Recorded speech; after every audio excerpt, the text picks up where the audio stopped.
without further ado, why don't we find ourselves in game number 2? Pretty please, can we take a look at P's and B's? Yeah, I expect a lot of different styles coming out of these two teams also. We're going into the best of 3 from both Abstract and PutKettleOn in the previous sets. They were able to make the necessary adjustments, so I wouldn't be surprised if this set would go into a game 3 with PutKettleOn saying, all right, you got the objectives early on against us. Not this time. We're going to go Wrath now. We're going to switch things up on you, and we're going to be the ones getting the objectives. Now, that's a extremely excellent point of analysis. But it didn't rhyme. Oh, I see what you did, because you said, like, pretty please, piece. Yeah. You do that all the time, though. Accidentally. What can I say? You gotta get on it. We'll freestyle some more. Okay. We got to do some karaoke also. I got a pack of blacks and some beat CDs. You want to come out?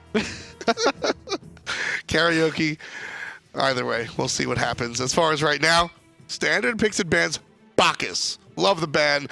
Bacchus is a band. So Bacchus is a band, Tolly, that I feel like if you let it go for game 1 and you see how well the enemy team executes with the Bacchus, because a Bacchus composition is something that's execution heavy. You can jump in and everybody can just kill you. Or if your team is solidified, if your team has the practice, you could jump in and then follow up.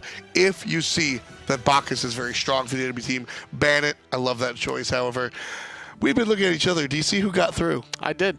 On my peripheral, it was the Kuang. That's problems. He's too strong. He's been running these matches when you give a strong jungler the character. And PutKettleOn Auzrik, he left me awestruck in semifinals 1, 2, 3, and even he kind of got beat up here, but still had some smart plays. Absolutely. And now, because PutKettleOn was the first pick here, they banned the Bacchus, trying to set up for either the Kuang or the Fafnir. And the Fafnir was banned by Abstract, so now Auzrik is going to have to put on a clinic because Kuang has a lot of snowball potential. So now, the way Kettle has to play this is complement the Kuang any way you can. Put so much damage on the field.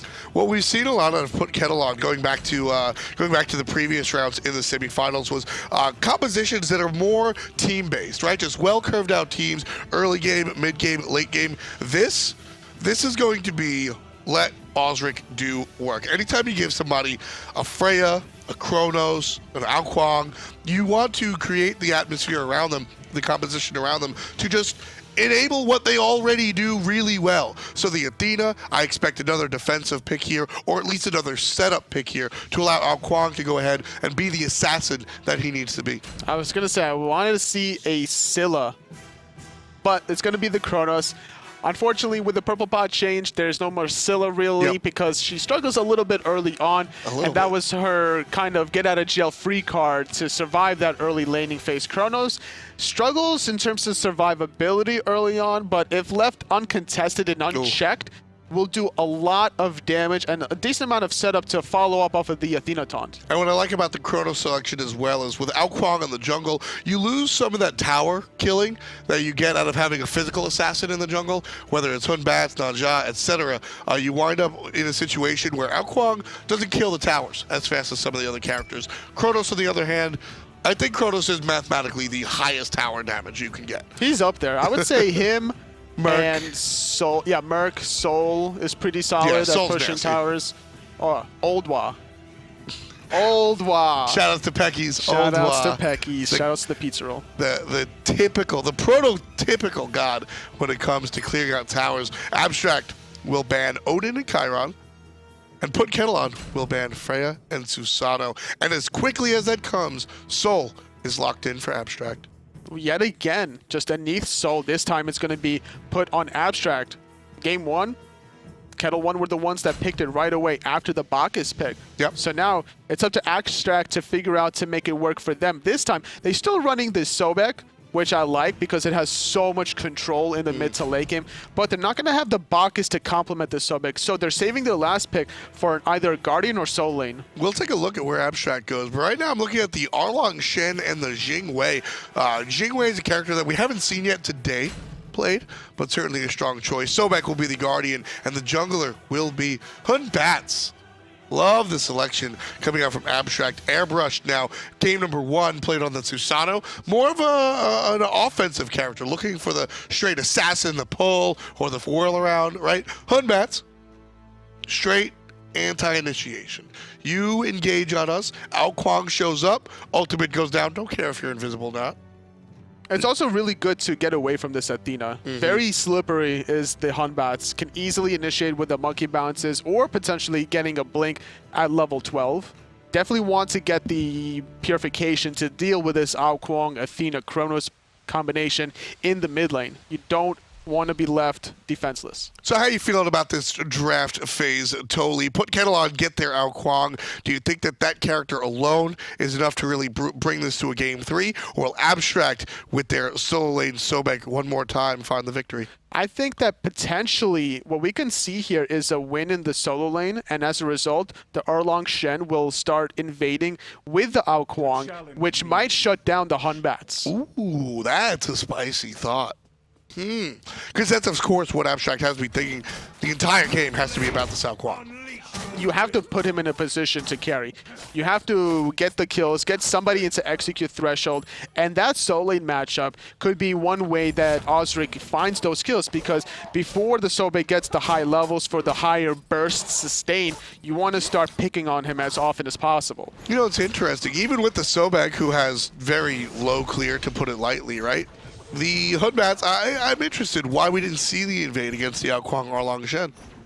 As a Sobek and a Batz? Yeah. Sobek level 1 is probably one of the worst level 1 ganks that you would want to really do. I agree, but even against the Kuang, should there be a little bit of wiggle room? Well, with you're the also Batz? dealing with an Erlang Shen, who has insane amount of damage with the doggo, and you have to always respect the fact that he will splash on both of you, so you have to respect being grouped up. It's a splash. That's probably what does it, honestly. The AoE basic attacks coming out from the Erlang Shen.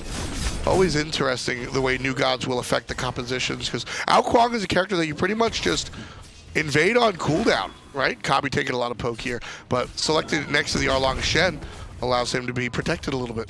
You just have to pick and choose your fights, especially when you know that you could have in a possible later stages of the solo lane. You could take advantage of that, have the Erlang Shen bully out, and then the Kuang can go. Right now, as long as you have the speed and the blue on both those characters, because you'll clear it out before the Sobek can, because you have Erlang Shen, then you make rotations towards the mid harpies, you get those fire giant elementals, and that's going to be your first small lead coming out of the gate. And that's what we've seen right away, but with respect to the monkey, he's about half a level and maybe a quarter level ahead of the Kuang because of his ability to pick up those elementals and then find wins elsewhere. And the Sobek awkwardly dashing in against, he doesn't have the wave advantage, also dealing with 3 archers. And this is the thing that I was talking about earlier on. This Sobek is going to get constantly bullied out. The death toll providing a lot of sustain for Mango Man every single time that the progression lands to multiple targets. Yeah, I mean, we've seen this Erlang Shen in a number of matchups, and they go back and forth, and then Erlang Shen pops an ultimate and heals himself back up. Ezzuna does have a heal, it's Sickening Strike, but it by no means is as effective as Mango Man's ultimate heal will be. And Ezzuna can go into his ult himself, but that heals his mana bar, not his health bar. And that's the one cool thing about Sobek, is that you really don't have to leave the laning phase as a result of having that crazy amount of regen on your ultimate. Nice ultimate by both players, actually. Ezzuna probably going to have to pop his ultimate soon enough just to clear the wave. Yeah, there it is. Going to help him clear the wave, like you said, and also gain a lot of that mana right on back. Look at this. Here. He was thinking about it. We talked about it, that the Sobek was going to get bullied out and could easily put him into execute threshold. Was considering that option, but because the Sobek was backing under the tier 1 tower and there was no ultimate from Erlang Shen, just have to respect that.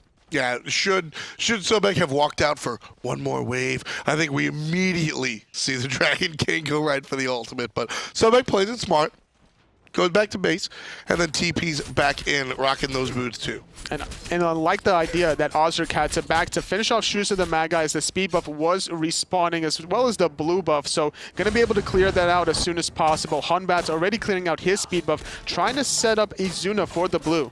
Mango Man, on the other hand, trying to get the knock-up, will not. However, gets himself a little bit of a shield. Just to negate the Sickening Strike, and just trying to find the poke. Sobek still receiving a lot of poke, and his teleport is down. for quite a little bit longer. You know, totally, Erlang Shen has really been a lot of fun to watch play. I think there's a lot, it's a relatively simple kit, but I think there's a lot of intricacy in the battles back and forth between this character. Oh, absolutely. It's even more fun to play than it is to watch. You have so many tools at your disposal, whether it's the root, the knock-up, the make that would give you the attack speed bonus, any sort of items that you get would increase your dog's damage as well as the taunt, which gives you health back anyway. It's so interesting. There's a taunt into the Sobek. Could be a kill play, but gonna let it loose for a little while. You know, the character was talked about. Hold that thought, left side, Auzrik. Not quite. The character was talked about being relatively simple. You know, just a couple of different plays, but the intricacies, I think at a high level, allow so many doors and opportunities to be opened that this is why I love watching characters after a couple of weeks. I mean, so many characters come to mind. Serket, Giannis, these gods will never be good. And then we all laugh as they become numero uno with minimal changes. Erlang Shen, kind of the same. It's pretty easy to land his abilities. It's also pretty cool the fact that you don't have to always follow the same set of cooldowns. That's you can use the root into the knockup or vice versa, and then you can mix and match whenever you really want to use that ultimate in order to kind of get the sustain back and negate some damage. And so just like having those different mix-ups allow exactly this. Ezzuna pops his ultimate, so starting with the root, Mango Man starts to make it happen just barely, avoiding the tower on the flip. I love what Mango Man did during the lurking in the water. He put himself away from the wave, so therefore the Ezzuna, he had to decide if he wanted to poke out Erlang Shen there or to clear the archers. He had to make the decision, and that's a lot of times what it comes down to. I always reference the impossible decision, which is an old TCG term, but just causing your opponent to make a decision winds up putting themselves in a spot where,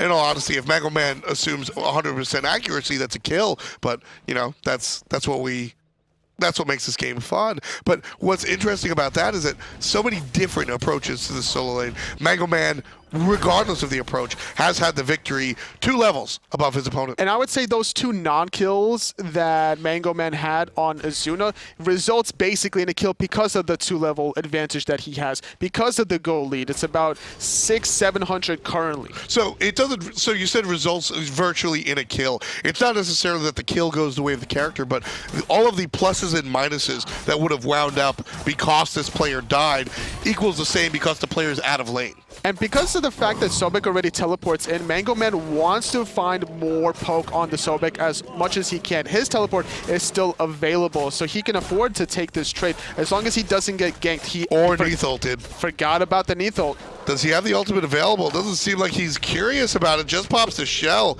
And there's the follow-up coming up from the monkey, looking for the rotating Chronos. Going to use the ultimate to get out of problems. And now CobbY is here as well. 4 players from Abstract on the right side of the map. And no one to do anything else. And Sobek's going to have to back yet again. Teleport is on cooldown for about 120 seconds. Erlang Shen coming back to the lane, almost finishing off whether or not it's going to be the Bulwark of Hope or the Pestilence. He's in a really good spot. 2 levels ahead, a lot of health and magical defense to deal with this under-leveled Sobek. So we've been sitting here in the solo lane for a long time, and the players have honestly rotated because of it. I want to point out something that Jing did that didn't make it to the screen. So everybody's fighting on the right side of the map. Jing, as soon as everything starts happening, backs.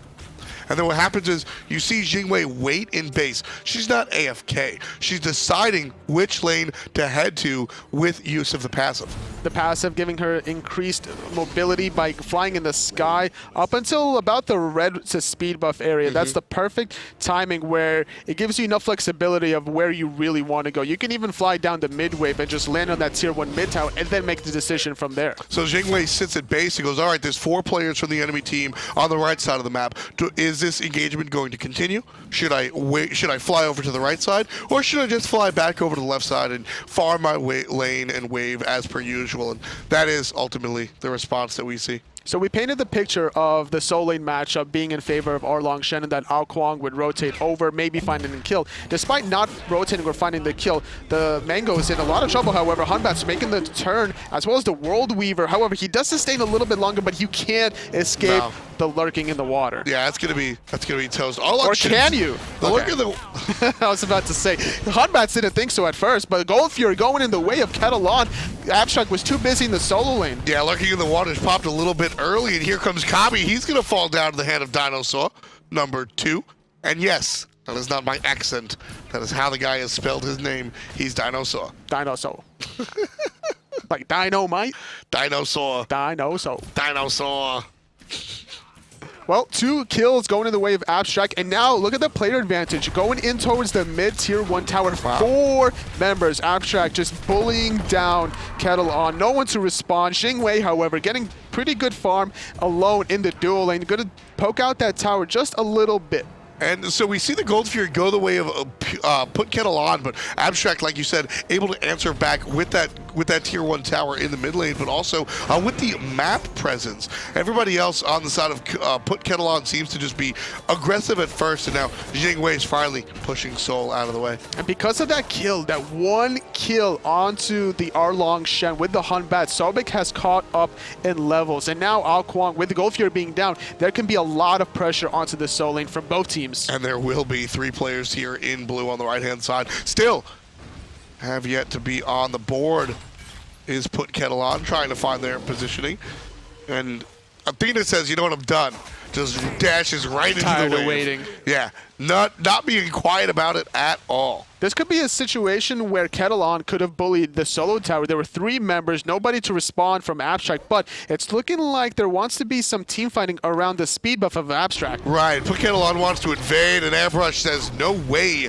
Auzrik able to find a kill of his own, so 1 for 1, both going the way of the junglers. Auzrik has the option available, but cannot get the damage to find himself in execute range to take out the enemy jungle. So trading 1 for 1, rewind didn't go off as we'd see more poking into the solo lane. Speed buffs have spawned for both teams. Auzrik still wants to find a kill. His ultimate is available. And I love the ward pop around the corner, right? So the guys on Abstract are headed towards the speed bump, but they realize that everybody's been waiting them here. So they just drop the ward, and that allows them to see around the corner. Hi, we see you too. We're not coming that way any longer. We'll go the safe way. Love the play. Just got to, look at both sides of the street before you cross the road. I say that all the time when players walk behind the tier 1 and the tier 2 tower after a back harpy invade. You gotta look both ways. We've seen many players get hit by the wave of minions. Everybody knows where they're at, and then an objective gets secured. I think it was Auzrik that got picked off by those 3 archers in his earlier set in the semifinals. Oh, yeah. Willish. Gotta look both ways. Mango Man gets flipped on back. Half HP is his opposition. Large group up from PutKettleOn on the left side of the map, however. They were grouped up as 4 totally, but with no real destination. Just kind of farming up right side. Here comes the monkey. Airbrushd just provides some damage. Trying to find something happening in the solo lane. Auzrik starts making the rotation as well. Being trailed behind by the Hun Batz. Just gonna like to regroup in the mid lane. The mid wave is there.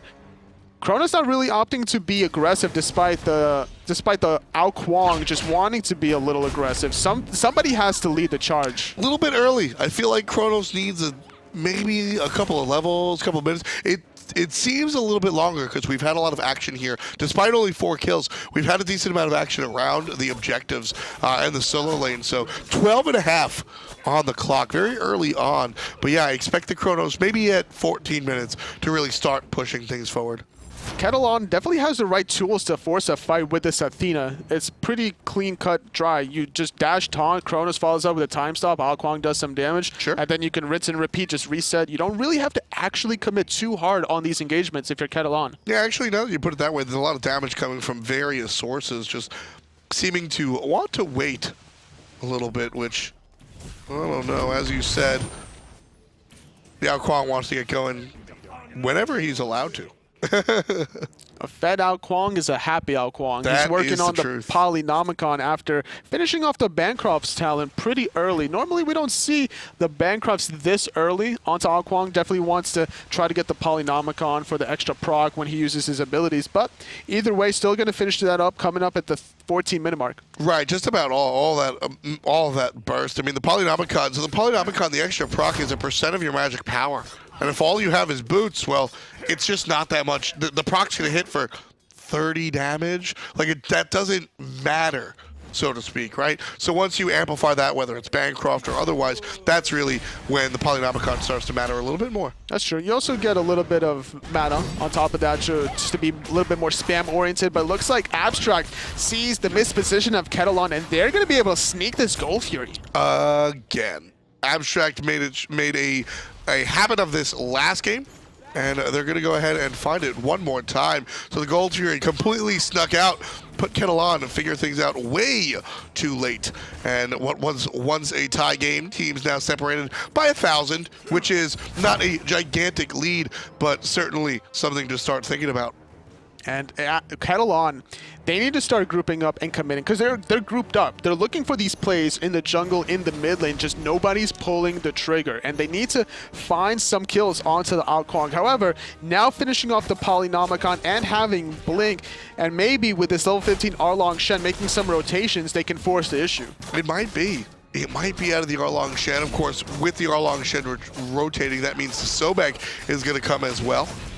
Maybe just another target for the Kuang to really look at. With this tier 1 tower on the solo side being this weak, it would be the natural maneuver for PutKettleOn to move over there. Gold Fury's already down, so you don't have to worry about Abstract sneaking it for the second time on you anyway. A phantom Gold Fury being snuck on you. Imagine the secret Gold Fury. Underground. The secret cow level. It's underground. You can only access it after using Lurking in the Waters. Here comes Auzrik, less secret this time around, blinking forward with the water illusion. There it is, couple of hits, and gobble gobble. Ezzuna gets taken down, but look at that. That's one of the coolest things about the ultimate out of the Kuang. It gives you the vision to see who's coming to punish you. Yeah, as soon as he was up there, he said nope and wanted to retreat, but the rest of his team was like, hey, we're going to get this tower before you retreat. Come back, let's get it. And still going to be playing pretty aggressive, both on the right side jungle and in the dual lane, trading some poke as the Soul and Jing. But Jing having the Devil's Gloves will be able to regain a lot of that missing health. Exactly. The Bancroft Talon, not as effective when it comes to the lifesteal onto the Soul, just because she's magical. Jing back into base at every opportunity, fully utilizing that passive of hers, so it doesn't matter if Soul's in the lane. She'll be right back to defend that wave, no problem. And if Soul backs this time around, she could potentially lose her tower if there's a rotation. Yeah, I mean, both of these characters are very, Soul and Jing are both characters very adept at taking out the tower. You can't really leave, otherwise your tower just completely goes the way of something that's not around anymore. Auzrik misses the basic, just walks on past. Just scaring the Hunbats, forcing to jump away. And I like this item selection. Hold that thought, that dash, taunt, forcing out the purification. There's a good play, but the turnaround's even better. Flip into the wall, and a couple of knockups still can't find the kill onto Erlang Shen. The slow is going to be off the mark as well. Taunt, and the kill comes before the heal. Well played by Airbrushd. Now everybody's split up. You can see the team in blue in the middle of the lane, but CobbY stuck out. Will be safe, group up, and 4 players safe on PutKettleOn. I think the later these team fights last, the more favorable it's going to be for Abstract. They have the Guan use sustain. Soul was too busy doing red buff during that whole encounter. She had full confidence on the rest of her team to be able to find that kill, or at least retreat, no problem. Sobek pluck off the mark, but the taunt from Athena certainly not. A lot of damage, and a beautiful Soul ultimate to just stop anybody from retreating. Guan Yu still finding the heals, but Sobek wants to find a pluck onto Jing, but it doesn't matter because she can use the agility while being in mid-air. Now, you know, I really wanted the kill onto Jing because the Soul ultimate hit nobody, but I still called it beautiful because that's the zoning ult, right? A lot of times we say zoning ult with a Kappa, but that's a straight-up zoning ult. This time, the players cannot retreat, and CobbY able to start getting the kills. Of course, the player in the air is Auzrik, looking to get more aggressive. Guan Yu being chased by Erlang Shen. Yeah, not respecting that respawn timer. Mango gonna get zoned away by the Hunbat's ultimate. Just barely off the mark with those 2 roots, but gonna get taunted is the Neith underneath. Forced to use the backflip. She has nowhere to go. The Unravel buying a little bit of time, as well as the Sanctuary, but this Athena and the speed buff on the Kuang will definitely confirm the kill. Speed buff helps out Kuang, but speed buff hurts out Kuang. The minions in the speed buff camp actually body blocked out Kuang a little bit. Might not have been able to catch up if he didn't have a speed buff of his own, but luckily for him and his fans, Auzrik able to catch up, find the kill, and they'll be aggressing onto the tier 1 tower. They'll be greeted by players. They won't take this one down beforehand. And Ezzuna is here to defend. Ezzuna barely off the mark with that pluck onto Auzrik, but Tier 1 tower going in the favor of PutKettleOn, trying to cut the lead that Abstract had, sneaking that Gold Fury earlier on. Now puts PutKettleOn in a favorable advantage, getting the 2 kills, getting the Tier 1 tower. Now the only thing they have to worry about is a third Gold Fury being snuck. Well, third Gold Fury being started is certainly on the menu. Auzrik is showing up and is aware. So is Sudzy, so he'll walk away. And that's what you have to do as PutKettleOn. Just make sure no Gold Fury anymore. Well, it's being started. Keep in mind, Airbrushd does have the Wrath. That's the biggest deal for Abstract, is that the jungler has the Wrath available. And if Abstract really wants to fight this and force this, they pretty much just can.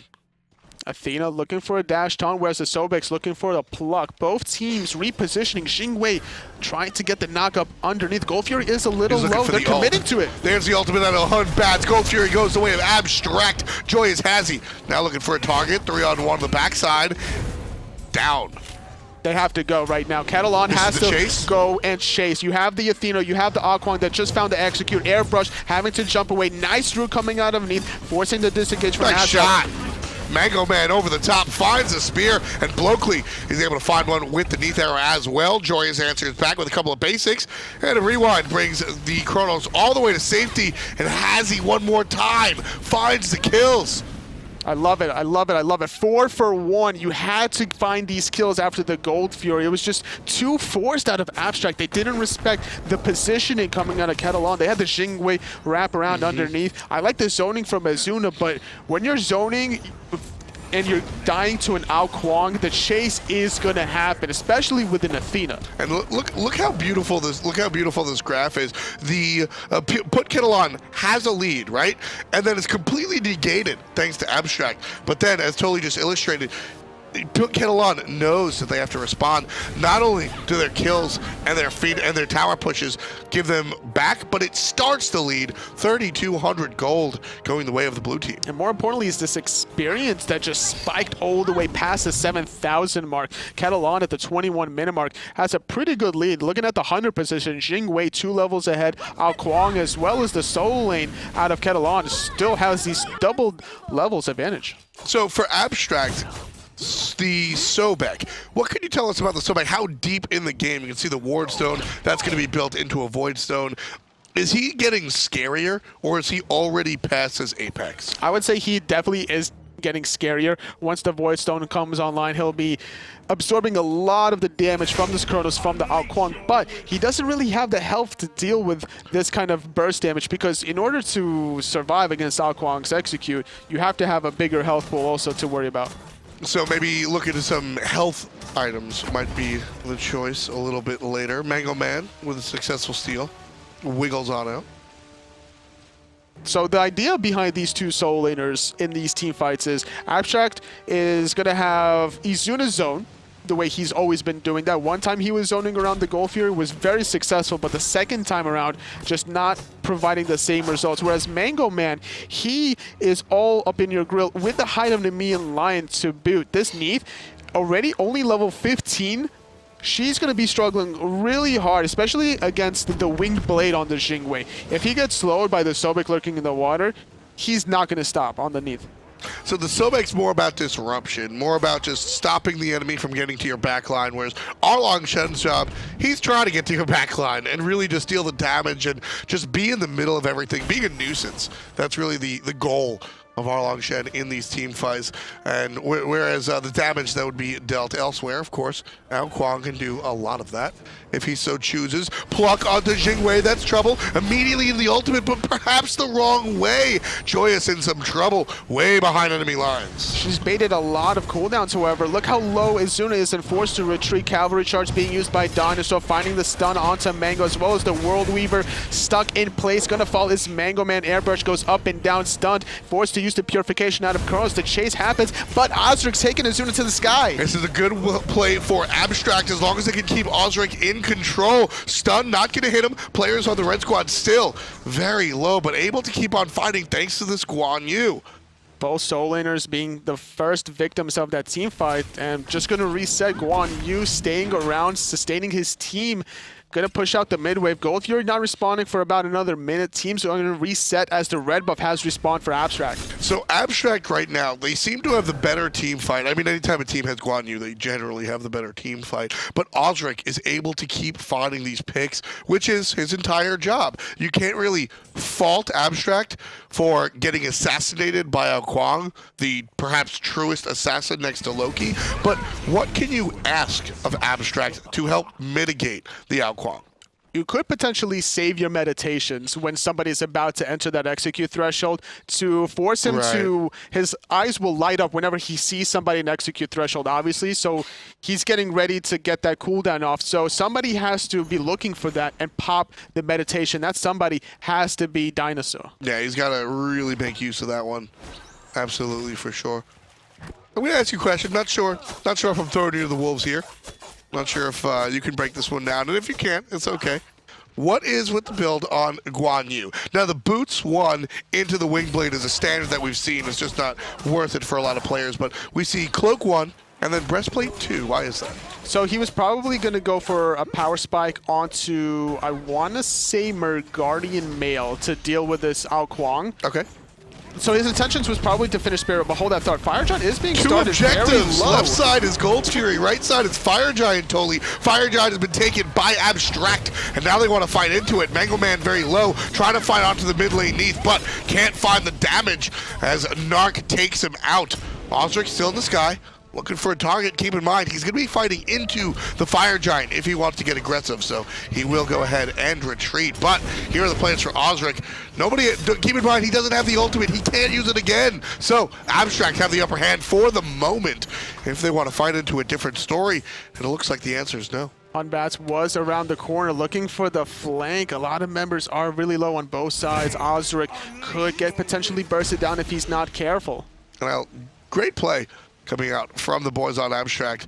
They tricked PutKettleOn into, all right, we're gonna seek this Gold Fury so many damn times, and then finally PutKettleOn goes, hey guys, they're not here. I think we can sneak the Gold Fury, and Abstract is busy on the Fire Giant. It's just the prioritization of these objectives from Abstract is like a little bit of a made you look, a little bit of a sleight of hand currently that they've been putting on a very nice show onto PutKettleOn that just haven't been able to keep up the one step. They're always one step behind. You know, I like the way you put that, the sleight of hand, because Abstract aren't necessarily, there isn't a, this is how you execute objectives in Smite, right? There is no right way to do it. I think that there are situations where, all right, they gank the solo lane, let's take a Gold Fury. Or Team A gets a Gold Fury, Team B gets a Tier 1 tower in mid because of what's been exchanged. But as far as like timings and this that are concerned, there isn't a right or wrong way to execute. It's just a meta way. And Abstract has been able to sort of teach PutKettleOn their own brand so that they can go back and break those rules later on, allowing them to get the Fire Giant. And that's a huge reward for them getting that Fire Giant. With the Soul at level 20, these towers are just gonna melt once her heat passive is all the way up. Getting that extra magical power, getting that extra attack speed, it's gonna be difficult for PutKettleOn to really hold this. It's that macro mix-up. Abstract heading to the right side instead of the left side, giving them the fire, and now they're able to fight down into this one. Along Shen finds the route, but if you really want to fight into those 4 players with Fire Giant, be my guest, says Abstract. They're waiting. What are they waiting for? Airbrushd is waiting to initiate. He's looking for the Fear No Evil, but the zoning from the Athena taunt is pretty strong. And the tower goes down. That's what Abstract was looking for. Soul poking it continuously. As soon as the 6th member is down, Abstract going for the fight. CobbY taken out by DineOhSaw. That's a support for a support. Very low is the Chronos, and that Sanctuary will save his life for the moment, but Ezzuna pops up, takes him down. Trouble, as Mango Man has the advantage as far as health is concerned. He's going to take out Ezzuna, but who can take out Mango Man? It's Naaaarrrk. 4 members alive on the side of Abstract. Only 2 stay strong on PutKettleOn. However, that one of those 2 is Auzrik, and he could turn around to fight. His ultimate is still available, and all he really needs is one cool or make that the Jing way that's going to be able to solo Bloakley. Yeah, late game hunter. Never, ever, ever forget about these late game hunters, folks. JoyousHazzy able to find a couple of basics and get the kill. Still not giving it up. Keep in mind, He wants to go home. I was going to say, keep in mind, They could have Jing Wei kept can catch chasing. up to pretty much anybody. Yeah, Jing Wei, when she ever gusts and then goes into it, uses her agility while midair, gets extra movement speed as well. Auzrik, he could have potentially been there to clean up as well. Losing the Phoenix on the left-hand side is pretty rough for PutKettleOn, but the game is still pretty even. Coming up at the 29-minute mark, gold is pretty even, and there's not going to be a secondary Phoenix that's going to go down during the duration of this one. Exactly. What an important play by Abstract. Previously, they were trailing by about 6,000 gold, Tully. That's the mark of a bad spot to be in. You can see how dangerous this graph got in the direction of the blue squad, but Abstract with an extremely smart macro mix-up going the way of the Fire Giant, picking that one off, getting a couple of kills. Well done. Absolutely just, I loved it. So PutKettleOn on the Gold Fury, they were like, all right, fool me once, Yeah. shame on you. Fool me twice, shame on me. But then the second time that they got fooled was actually on the Fire Giant. So now they're going to be definitely fully attentive of the Fire Giant side. They don't want that being snuck on them. Right. It's man, PutKettleOn, it's so funny. They finally got the Gold Fury. They finally did it. You got to sit there and go, yes, like the Daniel Bryan, yes, we did it. And then Abstract is just like, hey guys, we're at the Fire Giant. Just totally clean. Love to see that play. Really just pure enjoyment for me there. That was just fun. Jing Wei not in a position to end this team fight, but does have the passive on the minimap. We see her flying in. CobbY trying to get in position to catch somebody in the taunt. Fire Giant is going to get reset. Already very low. Auzrik gets a kill already. Fire Giant, as Tully said, going to be reset. Nobody wants to hang on to that one. And Ezzuna in trouble. See you later. Ultimate tossing him right on up. He'll likely die in just a couple of seconds. But right now, it's JoyousHazzy. There's Ezzuna off screen. Meanwhile, topside, everybody from Abstract on the retreat. Great team fight coming out from PutKettleOn. And they're the ones that are going to get the Fire Giant this time. And Batz did have the back. Doesn't have the Wrath potential to steal. Great zoning also by Mango Man. The only thing that PutKettleOn has to worry about is the left side fire minion waves are going to start flooding into the Titan room. And you don't want to leave your Titan exposed. About 3 waves or so and your Titan is going to go down. Auzrik notices that, will head back to base. The other 4 members will just continue to push up this right-hand side. 1,500 for the Tier 2 tower, and Abstract now back to trailing. They're down 5,000 gold. They're going to be able to possibly get this Phoenix, but they're going to play it super safe. Just going to go for the Tier 2 tower because you don't have your main damage dealer on Auzrik. Just push the gold lead as well. Well, you're pretty much at the last moment where this gold lead is going to matter. So you take this down, and Abstract know it. Here comes the aggression, looking for the double stun, gets it, but only one stays without the purification. Mango Man in some trouble, uses the knock-up to save himself, and a triple taunt into a Fear No Evil. CobbY gets a great one, but is taunted right into a troublesome spot of his own. Naaaarrrk takes out Hazzy. Great play for Abstract. Now there's the ultimate out of the Chronos. He'll be safe for the moment, and everybody's looking at the solo lane. Mango Man trying to get out, but gets body Great blocked. dash. Beautiful body block, but look at the left-hand side the whole time. Auzrik was just pushing out those fire minion waves. He could have made the rotation so much earlier. Just a great recognition from Abstract. Yeah, if I'm Abstract, I welcome a split pushing out Kuang. Please continue to split push out Kuang. You're no threat to us if you're not even here. Sunsy Gibbon, not even here. There was no purification on the Chronos to escape that pluck. Beautiful Abstract. They're done. They're going to be able to get this left side Phoenix. There's only 2 members alive to defend this. And there's 30 seconds left. 10 seconds on Hazzy. That will be a problem, but 40 on Gibbon and 19 on Mango Man. Just barely avoiding the Kuang is the Neith. Jumping up on top thanks to the Guan Yu. Horse onto CobbY.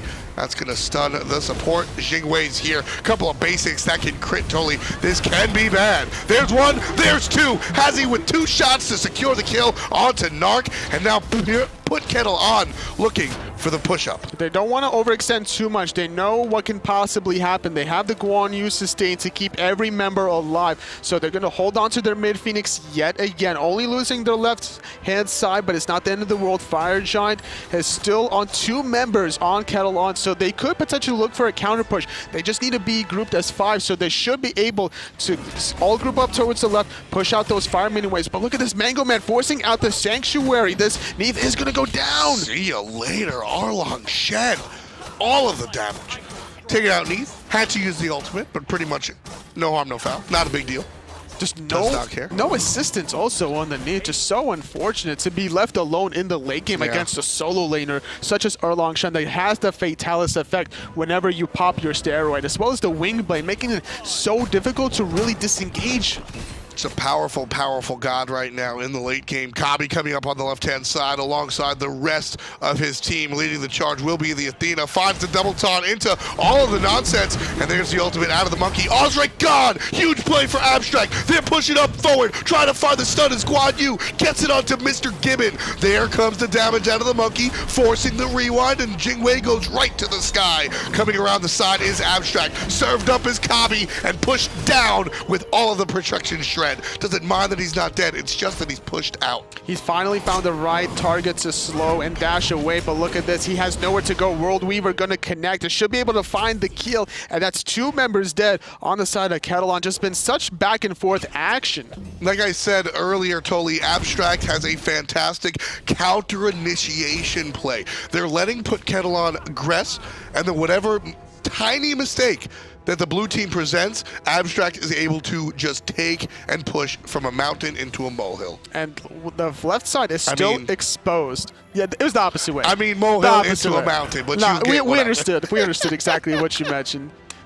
Fire Giant has worn off for KettleOn, but the tier 2 tower on the right-hand side, Abstract wants to secure this. That is going to make the Titan a little bit weaker on the side of KettleOn, and also just basically filler time. They're waiting for the Fire Giant to respond. They're like, all right, let's just grab this tier 2 tower real quick. Next Fire Giant fight, team fight, whoever wins, wins.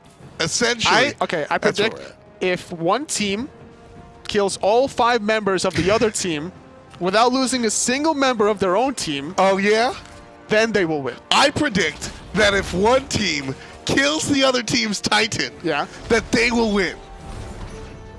Fair enough. That's my prediction. Fair enough. I think that could possibly happen. That's a pretty good prediction. That's bold, I know. That's a bold one. That's crazy. You sure you want to do that? Maybe. Now watch. The game ends in a surrender and we're both broke. But either way, Caster's curse, man. This one has been really fun to watch. And you know what? Ooh, that's a problem. Getting caught out can't happen.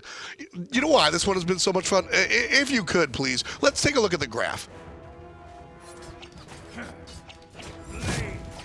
I so rarely ask for that, and that's why. But anyway, Abstract now have the push. Looking for it. Rooted is Ezzuna, the star of the semifinals, pretty much. Has been relatively strong here in our finals matchup as well. Abstract have 1 game. If they take this one to the bank, they will be your finals winner. PutKettleOn, they can stretch this to a game 3 should they be on the upper team. Jingwei made the rotation off of the passive. Left side might have a fire mini wave as the team fight happens. Airbrushd does get taunted, but not much follow-up. There's the knockup coming out from Mango Man, looking for a target as shell is popped for Abstract. That means they're ready to go. Stun can't be found. Guan, you can't find a target, and neither can the Fear No Evil. All of the ultimates on Abstract used and abused, but Mango Man stuck between 4. He's likely to drop. And that's going to be the first victim, Mango Man dropping, but look how low every member from Abstract is. Airbrushd going to fall. DineOhSaw very low as well. Jingwei going to the sky. Bloakley has nowhere to go but the graveyard. Absolutely toasted. Auzrik gobbles up DineOhSaw. 3 players on the side of Abstract are dead. Only 1 is dead for PutKettleOn. That's going to make 4 players as Soul inevitably falls on down. PutKettleOn want to stretch this. Oh my goodness. Right before falling, catching the Jingwei with a stellar burst. The fire minion wave on the left-hand side has to be responded instantly. They don't want to lose the left side Phoenix for the 3rd time in a row. But they're going mid? They're going mid. They're not going left. They're not Okay, even Chronos looking. is going left. Okay. Okay, they're not even looking for it. Okay. Yeah, see those archers? There's a fire wave of archers there. Could the game have been won off of that push? If the Jingwei survived, I would say yes. But because the Soul found the Jingwei right before dying, that makes it that much more difficult to confirm the Phoenix and the Titan. But Chronos! That's true. Chronos! But Chronos and Jingwei, Chronos! they didn't want to lose their... Because, okay, let's assume the worst possible happens, right? Okay. You have those 3 members pushing a Phoenix. You lose your left Phoenix, guaranteed, because no one's defending. Right. And Sobek is being so disruptive with tail flip and the plug, and then your Titan's at less than half health, and now it's a race between the Fire Minion Wave and yourself. Makes sense. Gotta play it safe, especially when you're on an elimination game for sure. PutKettleOn, yeah, that makes sense.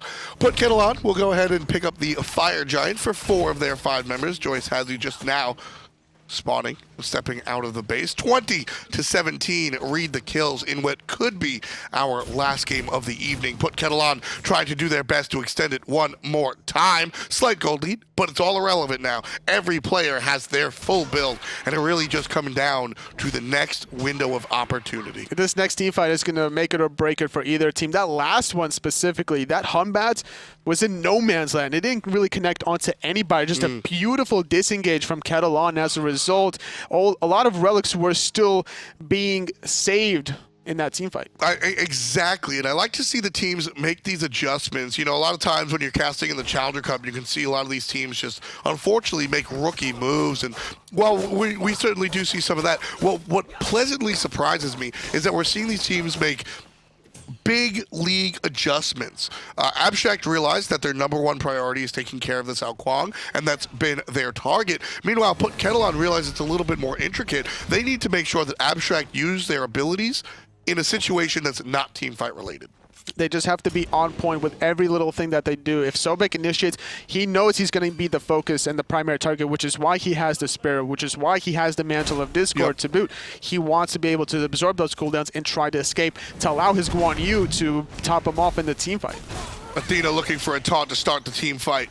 Can't quite find it, gets knocked up, playing it safe. Looking again, gets a single player in the taunt. It's Guan, and he responds in kind with his ultimate. There's the Fetal Evil. 2 people stuck against the wall, but not enough follow-up. They'll both be alive for the moment.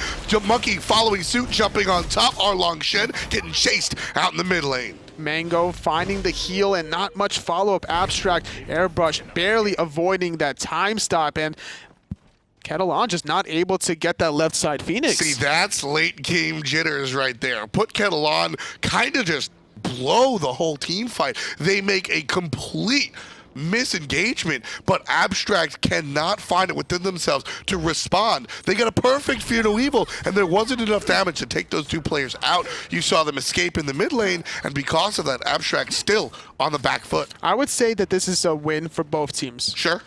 Abstract didn't lose their Phoenix, KettleOn didn't lose any member, and they still have Fire Giant on 4 members. They can try again. However, on the Relic side of things, the Chronos doesn't have the Purification. Used it on that Fear No Evil earlier on, so Abstract gonna be looking for that. The Batz does have the Purification and the Wrath to potentially dive the backline. And the Fear No Evil should come up relatively soon with all that CDR. Guan's ultimate certainly available. Going right onto the back line, won't find a stun at all. There's the long-range stun from Chronos, still won't find a target. Ezzuna trying to make things happen, misses the dash, now gets taunted himself into the ultimate. He'll be safe thanks to the Bulwark. But here comes the rest of the squad. Fear No Evil sending Mango Man into enemy lines. Phoenix hits him, down to 25. DineOhSaw taking some poke from Gibson, trying to find the sustain to get this mid Phoenix. Guan Yu on the side of Abstract, Fire Giant on the side of KettleOn. Phoenix still standing strong though. Nice knock-up coming out from Jing Wei, and the combination of Abstract. Flip back, Naaaarrrk gets 1. Sudsy Gibbon on the sidelines. Everybody from Abstract now pushing forward. Half HP is a couple of the players, but they'll deal with it. It's all about pushing forward. And of course, you've got a Guan Yu. And it's all about having the important relics to push these Phoenixes. You have to have Purification if you're going to be that aggressive as Gibbon was. You just can't be in the front line in a position to get plucked by a Sobek. Yeah, I mean, look at this healing that Guan Yu's been able to do. 25,000 healing. Most of these players have about 2,000 HP, right, Toli? I mean, 25k healing? That's a whole bunch of lives you're saving there. Call him Red Cross? Maybe. Maybe. Just a whole bunch of lives. Everybody on the map heading to the right side. wants to be available when this Fire Giant spawns in about a minute or so. But now Abstract, they've done their job.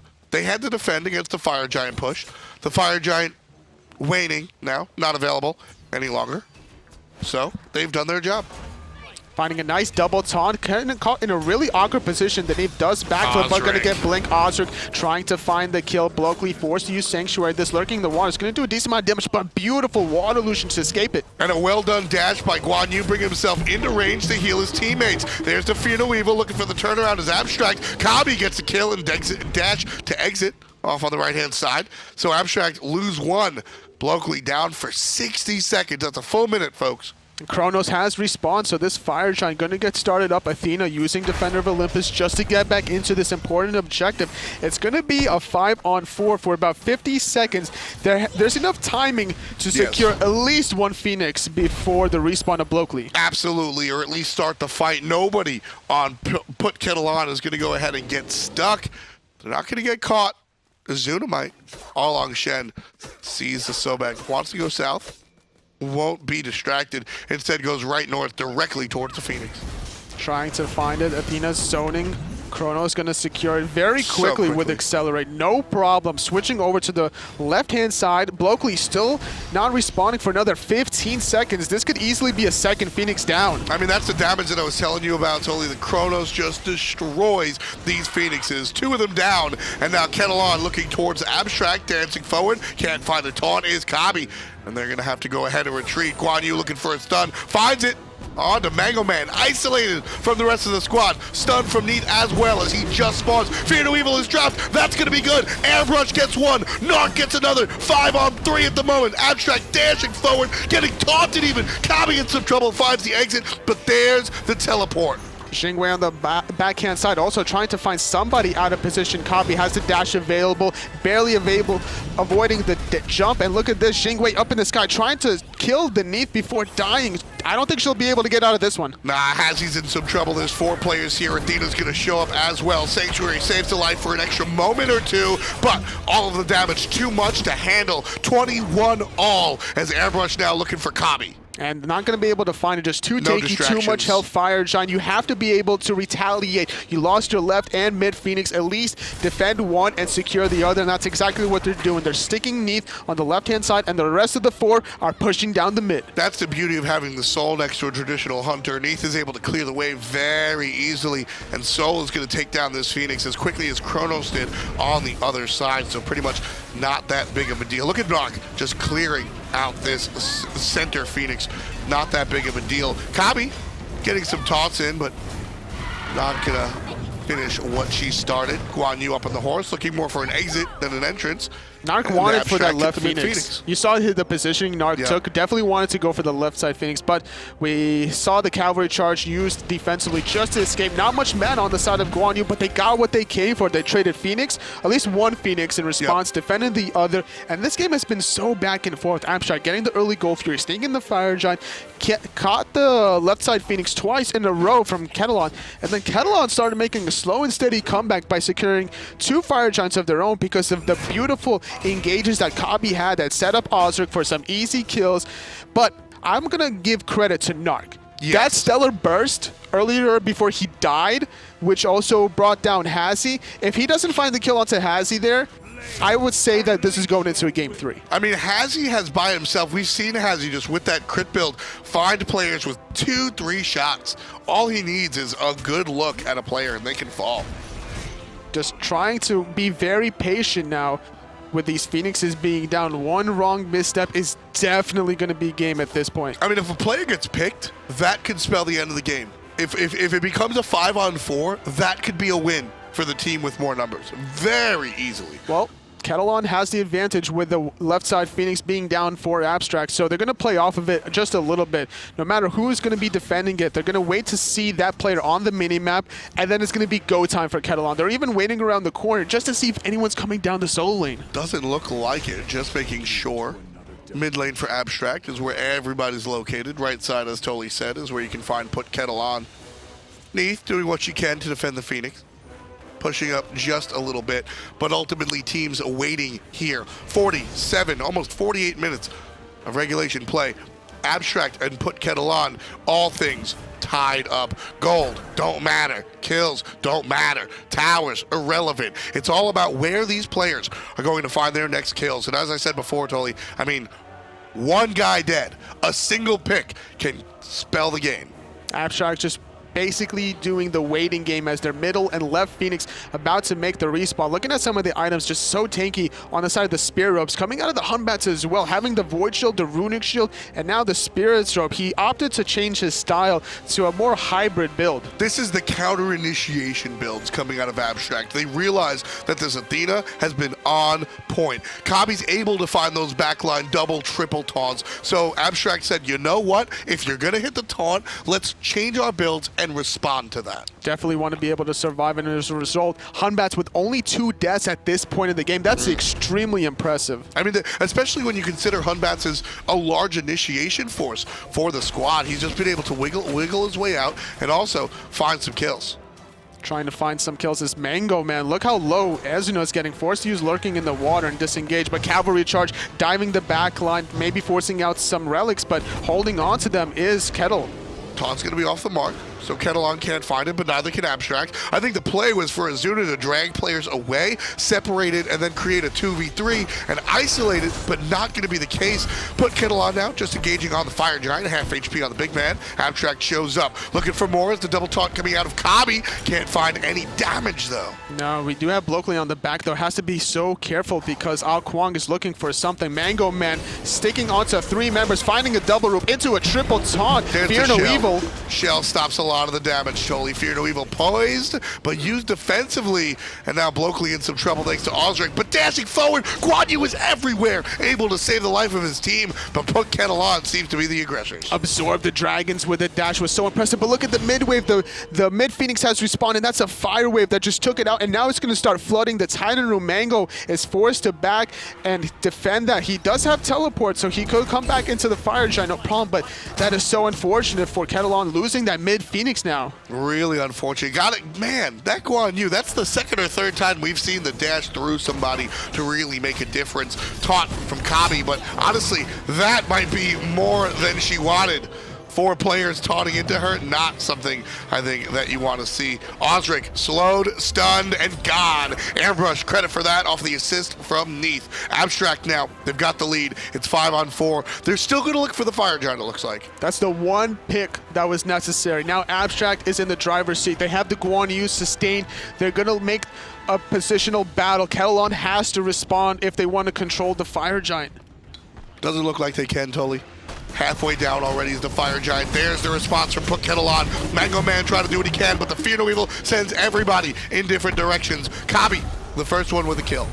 So very low, forced to disengage, but Mango, he wants this kill. Look at this, he's chasing, using the Mink. He's gonna try to get to Bloakley, but he has to worry about Naaaarrrrk as well.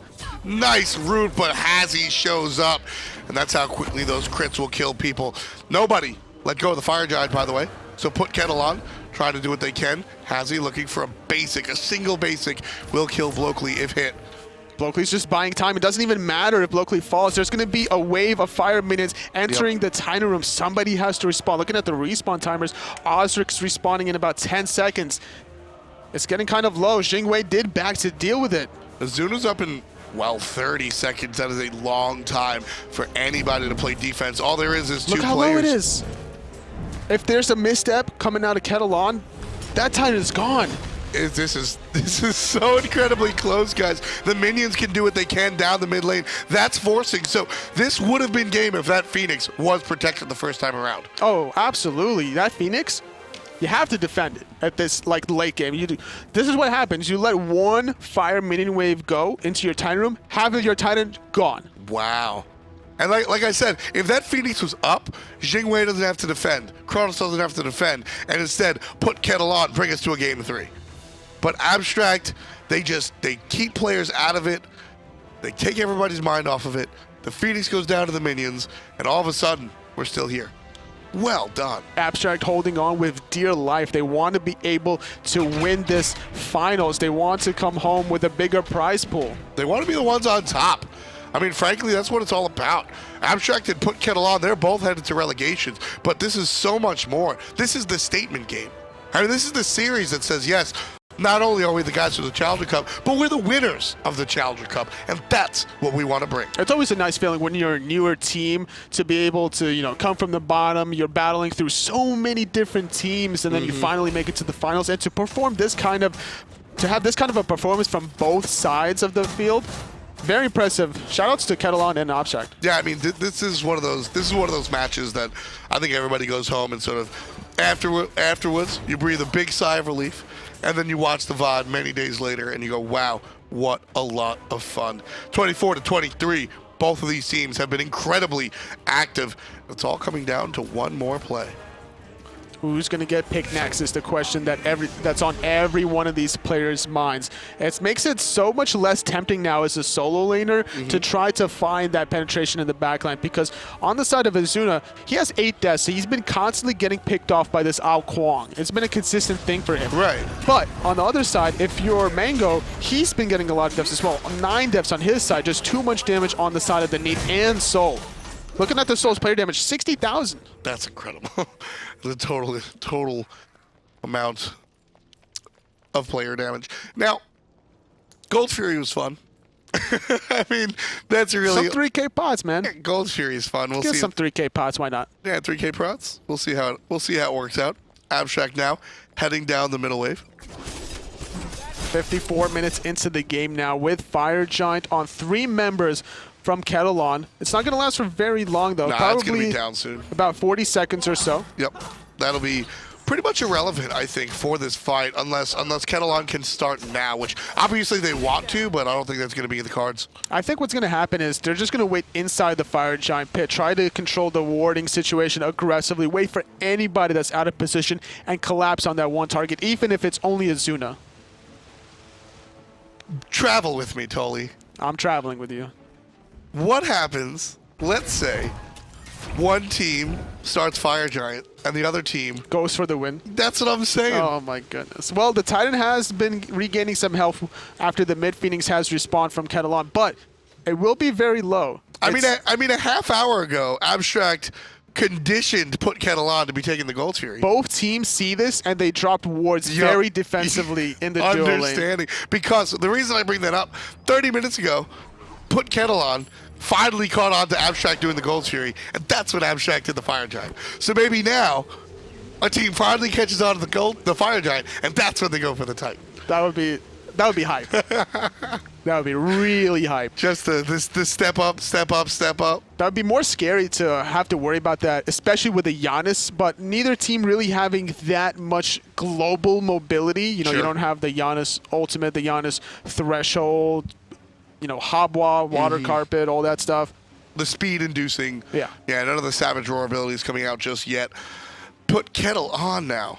They're around the Fire Giant. They know he's spawning right about now.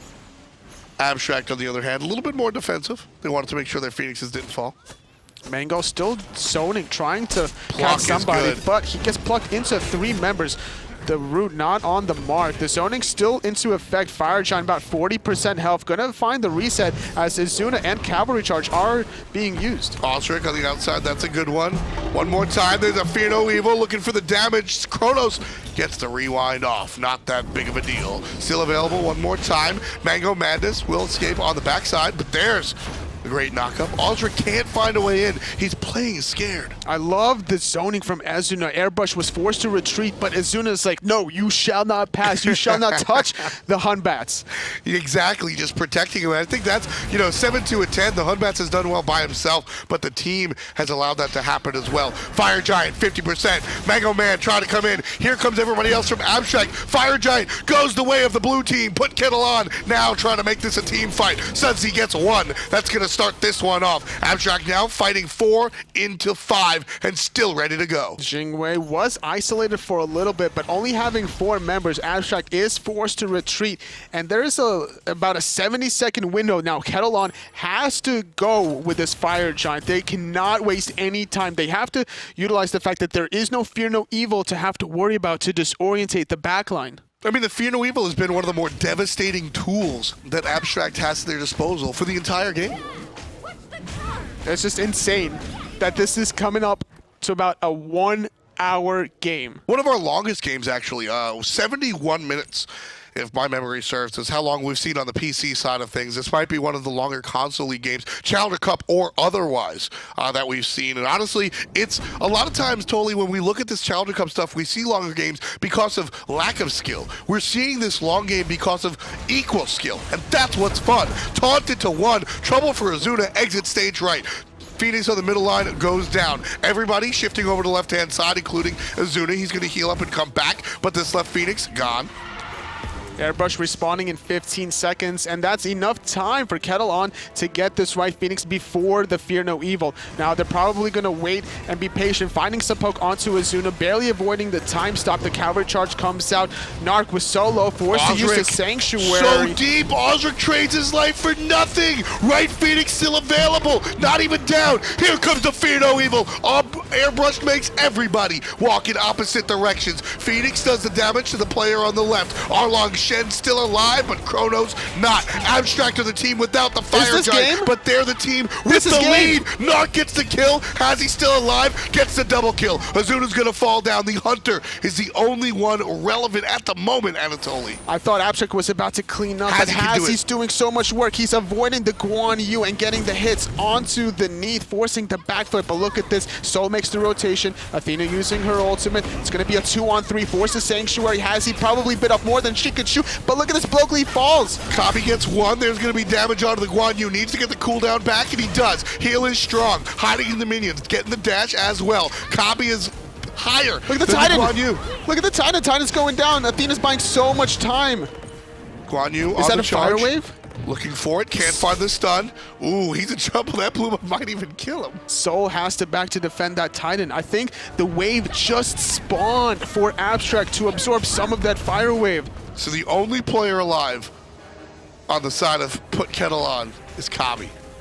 We've got 2 alive, Guan Yu and Naaaarrrrk, on the side of Abstract. That was still a successful defense coming out of Abstract, honestly. They fought into Fire Giant. They fought into Fire Giant. They took out 4 members, and they hold at least 1 Phoenix in the process. Their Titan got damaged a little bit by maybe like 2 Fire Giant minions, but at the end of the day, Abstract lives to fight another day. At the end of the day, HazZy is so scary. Auzrik and HazZy. So Auzrik has a problem where he goes too deep and everybody just kills him.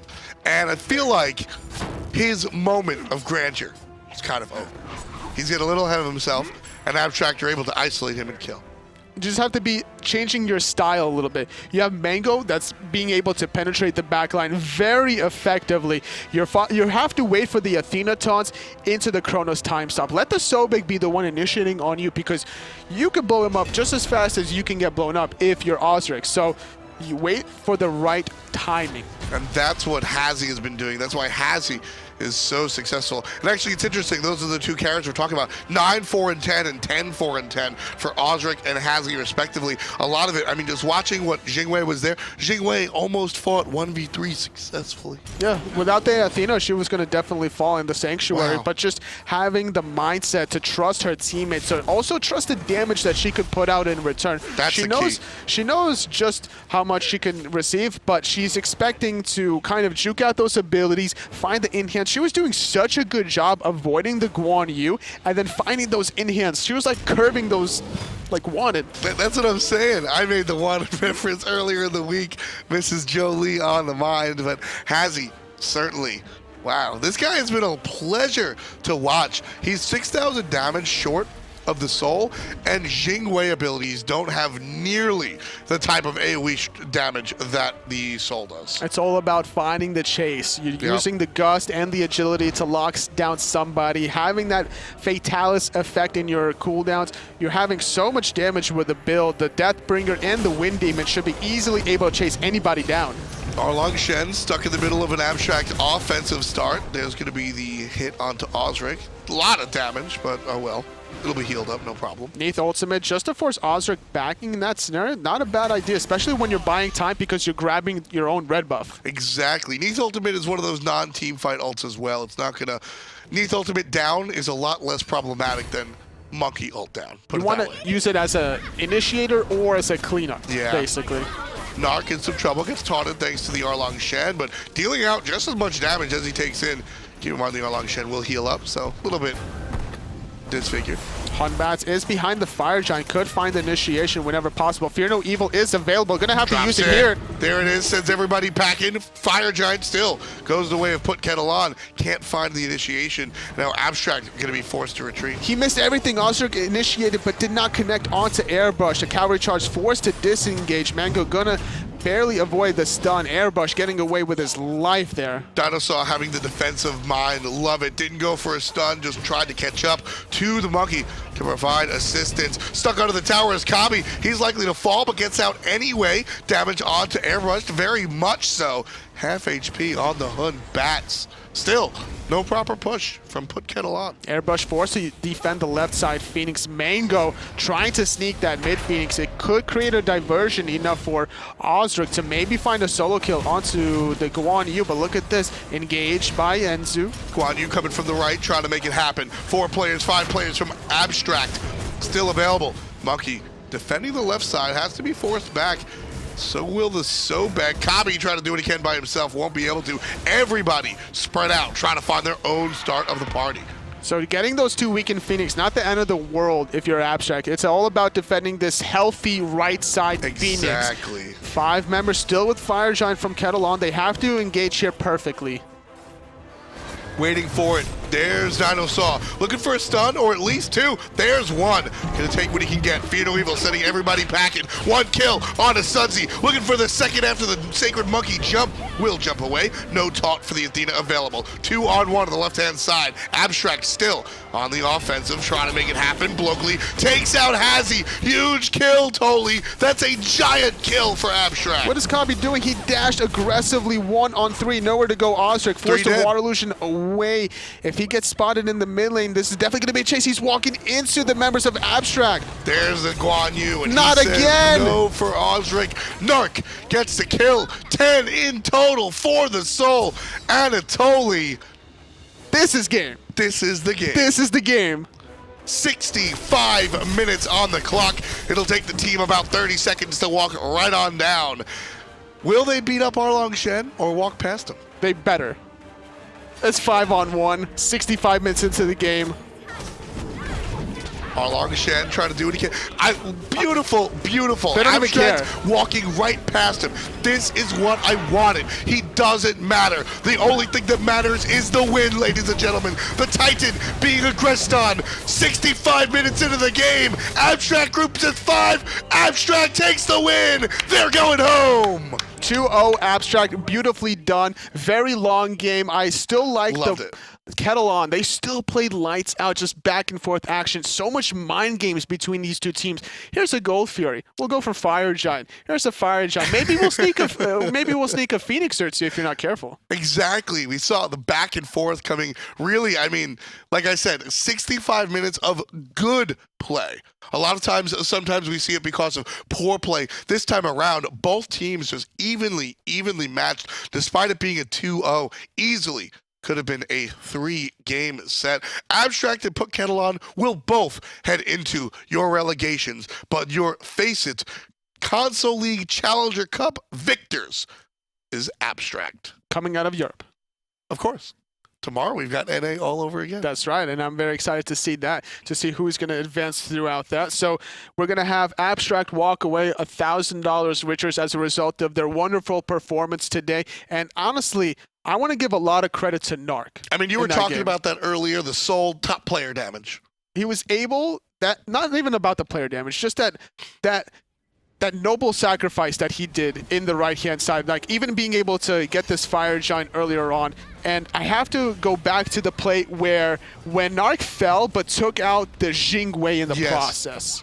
Because that would have been a one-on, I forget who was the last member for Abstract to survive, but it turned a 1-on-3. That could have been a 1-on-4. This was the play for me. Watch as the ultimate just comes and just destroys everybody on PutKettleOn. Now, That's the good Soul Ultimate. Soul Ultimate doesn't hit for 1 billion damage, but it just creates havoc. It knocks players up, and that right there, that was the choice ultimate. It hits everybody in a curve around the Phoenix, and then bam, bam, bam. We see the monkey. We see everybody else come right on top. It just made it so much more difficult in the late game to engage onto Assault.